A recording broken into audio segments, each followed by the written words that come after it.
نبی کریم صلی اللہ علیہ وسلم نے فرمایا کہ جب لاکھوں حاجی میدان عرفات میں جمع ہوتے ہیں نا، میدان عرفات میں کوئی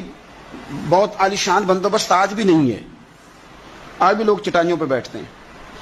اور اے سی والی بس میں بھی آپ بیٹھ کے جائیں تو پھر بھی کچھ نہ کچھ گرد آپ پڑ ہی جاتی ہے، لیکن لاکھوں لوگ آئیں پر اکٹھے ہو کے آئیں۔ اکیلے اکیلے کوئی میدان عرفات میں جائے اور 9 ذی الحج کے علاوہ جائے تو یہ مقام اسے نہیں ملتا۔ لاکھوں آئے، اکٹھے آئے تو حضرت ابو ہریرہ رضی اللہ تعالیٰ عنہ فرماتے ہیں رب کریم آسمان کے دروازے کھول کے فرشتوں سے فرماتے ہیں ذرا نیچے تو نظر کرو۔